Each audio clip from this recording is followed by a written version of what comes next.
আমার একটা পশমও পুড়ে নাই। আমার মেক্সিটা আমার পেটিকোটটা পুরো পুড়ে গেছে, কিন্তু আমার শরীরের কিচ্ছু হয় নাই। সে এই 2 হাত আমি মগে করে পানি এনে দিলাম, মেক্সি চেঞ্জ করলাম। আল্লাহ আমি কি করছি, আল্লাহ আমি কি করছি, আল্লাহ আমি কি করছি। আমি এগুলি করতে করতে তার 2 হাতে পানি দিলাম। সে কামটা আছে, তুমি মরতে চাইছো কিল্লিগা, আমি নাইলে ভুল করছি, তুমি ভুল। মানে সে আমার অনেক বুঝালে টুঝালে বোর হয়ে গেল গা। এমনকি সে আমার বুকে নিয়ে ঘুমাইলো ভোরবেলা। ঘুমানোর পরে সকাল উঠে বলে আমি অফিসে যাইতেছি। আমি আজকে অফিসটা আসার সময় 2 ব্যাগ ভরে আমি বাজার নিয়ে আসবো। আমি যাওয়ার সময় পাওয়া 2টা ধরে মাপ চাইলাম। আমি কি রাত্রি কিন্তু আমার ভুল হয়ে গেছে, তুমি কিন্তু এটা নিয়ে আমার কোনো অ্যাকশন নিও না, আমি কিন্তু ভুল করে ফেলছি। আমি কিন্তু তাহাজ্জুদ নামাজ পড়ে উঠে কিন্তু আমি কাজ করছি, আমার কিন্তু তুমি মাফ করে দাও। তখন আমার বুকে নিয়ে বললো, আরে পাগল, আমি ভুল করছি দেখেই তো তুমি ভুল করছো, এটা কোনো ব্যাপার না। সে চলে গেছে বাজার নিয়ে আসবো। আমি দৌড়ে এক আন্টি তালিম করে এর কাছে গেলাম, আন্টি কালকে রাত্রে তো আমি এমন এমন করছি, কেন করছোস? আমি আমার এই ধরনের কথা বলছে। এটা তো স্বাভাবিক, সবাই করবো। এখন যা হয়েছে তুই এক কাজ কর, সকালবেলা 9:30 10টার দিকে তো একটা তাসুরের নামাজ থাকে, তুই 4 রাকাত তাসুরের নামাজ পড়ে আল্লাহর কাছে মাপ চা, যে আল্লাহ আমি যেটা করছি ভুল হয়ে গেছে গা। আর তোর স্বামীর কাছে মাপ চাইছিস? আমি হ।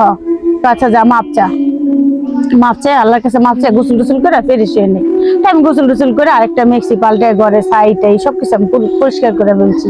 আমার বাসার মানুষগুলো জানে না রাত্রে এই ঘটনা ঘটছে। সে আমাদের বাসা যাইয়া উড়ানে ঘুরে ঘুরে করে কাঁদছে আর বলছে যে আপনার মেয়ে আগুন দিয়ে পড়ে গেছে, জলদি আপনারা অ্যাম্বুলেন্স নিয়ে যান। তখন আমাদের বাসা থেকে বেবি ট্যাক্সি ছিল, বেবি ট্যাক্সি 4টা ভরে আমার ভাই বোনেরা সবাই গেছে। সবাই তো একে একে ঢুকতেছে। আমার স্বামী তো অফিসে গেছে, আমার কেন বাসায় আমার আত্মীয় স্বজন আসছে। এখন তো আমার আত্মীয় স্বজন আমার মারবে। বাসা থেকে বের হয়ে তাদেরকে খবর দেওয়া হয়েছে।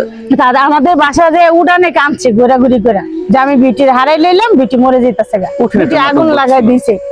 তা আমার মা বাপ সবাই দৌড়ে আসছে। আইসা আমার আব্বা খালি মাথায় হাত দিয়ে বললো কি, আগুন লাগাইলে লাশ দেখা যায় না, মানুষ দেখতে পারে না।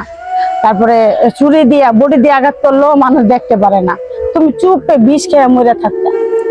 কারণ তুমি এই যে কাজটা করছো, এটা তো আমার মান সম্মান, আমার ভাই কইতেছে আমার কিছুই নাই, পরে পরিচয় দেওয়ার মতন আমাকে কিছুই নাই। কিন্তু আমার ভিতরে কি ছিল ওদের আমি বলি নাই। এখন ও বলতেছে আপনি বোনের নিয়ে যান, আপনি বোন এখানে থাকলে আবার আত্মহত্যা করবে, আবার একটা সুইসাইড করবে, আবার কোনো আমার ঝামেলা ফালাইবো, নিয়ে যান নিয়ে যান। বিষয়গুলো কখন আপনি বলেন না আপনার বাবা মা? না না, আমি চাইছি আমার স্বামীর আমি নিজে নিজে শুধরাই। আমি চলে গেলে কি হইব, আমি চলে গেলে আমার সন্তানের কি হইব। তখন আমার আব্বা আমার সবাই জিজ্ঞেস করতেছে কি হয়েছে বল। আমি কইছি কিছু হয় নাই, তোমরা যাও। কয় না না, ওরে নিয়ে যান, ওরে যদি রাখেন তাহলে আমি মরে যাব, ওরে নিয়ে যান। তো আমার দুলাভাই উঠে বললো কি, তুষার এমন কি কোনো খারাপ কিছু হয়েছে যে মিঠে এই কাজ করলো? তুমি একটু বলো তো, ওর কি কারোর সাথে রিলেশন আছে? দুলাভাই আপনি আমার ছোট হইলে আপনার থাপ্পড় দিতাম, আমার বউর এরকম কোনো সমস্যা নেই। তাহলে ও আগুন দিল কেন? ওই এমনি পাগল হয়ে গেছে, পাগলামি করে। ওরে নিয়ে যান, ওরে নিয়ে যান ওইখানে, যদি আমার ভালো লাগে তাহলে আমি আনবো, না ভালো লাগলে না আনবো। আর আমার দুলাভাই কইতেছে ওরে তো এইভাবে নিয়ে যাওয়া যাবো না, আমার তো জানতে হইব। আমার ভাই কইতেছে আমি জানতে চাই, আর আমার ভাবির ওইখানে আমার ভাই মারতেছে। বলছিলাম না এই ছেলের কাছে আমার বোনের বিয়ে দিতে না, বলছিলাম তুই আজকে আমার বোনের যে ঘটনা ঘটতেছে, আমি 5টা বিয়ে করবো, আমার বোনের যদি সংসারে কিছু হয়। আমার ভাবি কাঁদতেছে, তুষার ভাই তোমার 2টা পায়ে ধরে তুমি বলো কি হয়েছে। ও বলে নাই, বলে না না কিছু হয় নাই, কিছু হয় না, একই কথা। পরে আমি বলছি যে ভাই আমি যাবো না। তাহলে আমার ভাই বলতেছে তাহলে ওরা তেজ্য করে রাইখা যাও, যাওয়ার দরকার নাই। আমি বলতেছি যাইয়া আমার হাজবেন্ডে যে ভাই আমি তোমার পায়ে ধরে আমি এখানে থাকবো, আমার বাচ্চারা হইলে আমি যাবো। ঠিক আছে 1 শর্তে রাখতে পারি।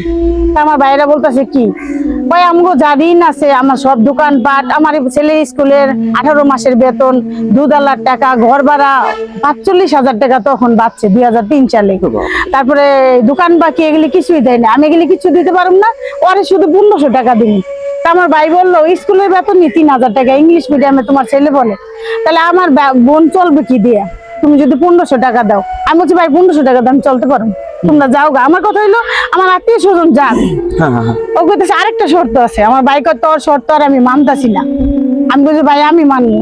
আমি বললাম কি, এই জায়গায় সবাই সামনে স্যাপ ফালায় স্যাপ চাটবো, যে কোনোদিন এই কাজ করবো না।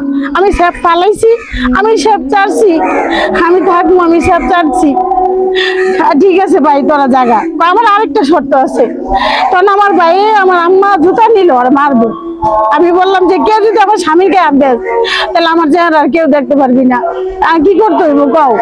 কয় ওইখান থেকে নাকে খত দিয়ে এইখানে আসতে হইব। আমার বড় বোন ওইটা বললো, আর বাচ্চাটা পেটে তুষার, ও বাচ্চাটা নিয়ে কিভাবে নাকে খত দিব, কিভাবে আসবো? আচ্ছা